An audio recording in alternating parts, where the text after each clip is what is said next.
Ah, chemtrails. Because if there's one thing humanity is amazing at, it's looking at something completely explainable and shouting conspiracy. Let's start at the top. You're enjoying a nice afternoon, sipping on overpriced coffee, and you look up. There they are. Thin, wispy lines cutting through the sky like God's been doodling again. Your cousin Dave, who hasn't believed anything since 2003, looks at you and says, "You know what that is, right? They're spraying chemicals to control us." Right. Because clearly that's the most efficient way to mind control a population, spraying mystery mist from 30,000 feet. This widely held myth claims that commercial airplanes are secretly dispersing chemicals into the atmosphere for nefarious reasons. Mind control, weather manipulation, population control, or just to ruin your Saturday picnic. And if you're thinking, wow, that sounds totally plausible, let's take a walk through some basic science and logic. First, what you're seeing in the sky are not chemtrails. They're contrails. Short for condensation trails. Created when hot, humid exhaust from jet engines meets the cold upper atmosphere, forming ice crystals. That's right, ice. Not fluoride, not Prozac, not a supervillain's mood-stabilizing fog. Just ice. But don't tell the internet that. Oh no. In the dark, dank corners of online forums, there are entire threads dedicated to how they, always they, never explained who, are putting chemicals in the sky. And naturally, no conspiracy is complete without grainy YouTube videos, ominous music, and a guy with a beard that screams, "I own 3 snakes and a shortwave radio." These believers argue that the trails linger too long or cross over in grids, clearly proving that the sky is a government tic-tac-toe board of doom. Here's a thought. Contrails linger based on humidity and wind. That's it. Not evil, just weather. But what about the patents? Ah yes, the classic patents prove it defense. There are patents for all kinds of things. One guy patented a bird diaper. That doesn't mean the CIA is diapering pigeons to spy on you. Just because something has a patent doesn't mean it's being used, or that it's part of a global plan to mess with your chakras. Then there's the claim that pilots are in on it.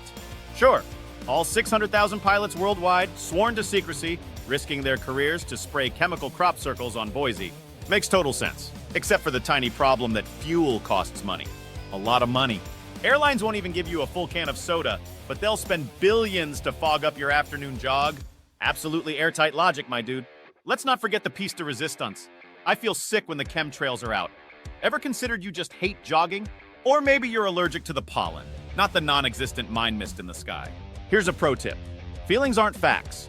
If they were, I'd be legally married to nachos. And if that wasn't enough, let's throw in the classic government mistrust cherry on top. They are doing this to keep us docile, to reduce fertility, to track us. Newsflash. You carry a GPS-enabled device in your pocket that actively listens for the word discount.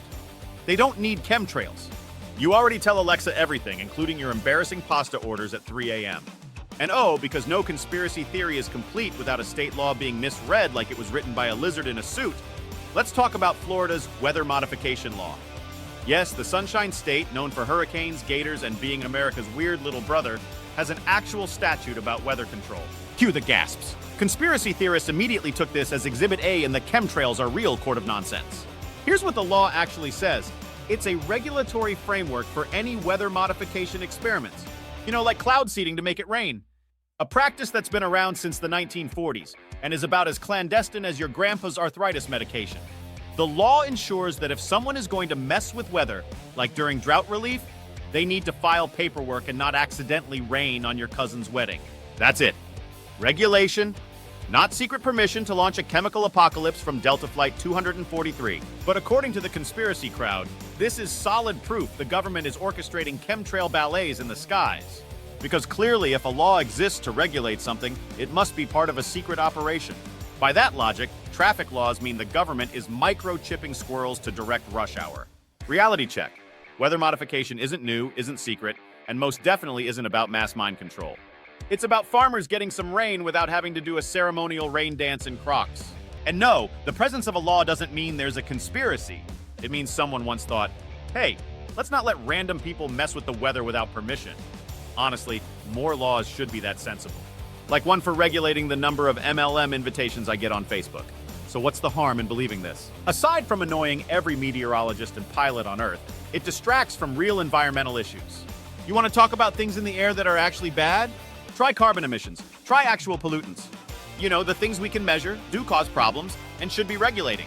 But instead, we're stuck arguing about whether Delta is dusting Kansas with compliance dust.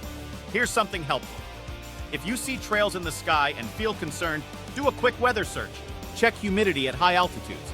Spoiler, if it's moist up there, you're gonna get lines. No shadow government required. And maybe, just maybe, trust that not everything is a secret plot. Sometimes it's just physics. Boring, beautiful ice crystal forming physics. So next time someone tells you the government is using planes to spray chemicals on us, smile, nod, and ask them how that tinfoil hat's working out. And then kindly point them to the Debunkers, because we believe in facts and giving a middle finger to bad science. Don't forget to like, comment with your weirdest conspiracy theory encounter, and subscribe. Unless, of course, you think subscribing will alert the Illuminati. In that case, smash that button extra hard just to spite them.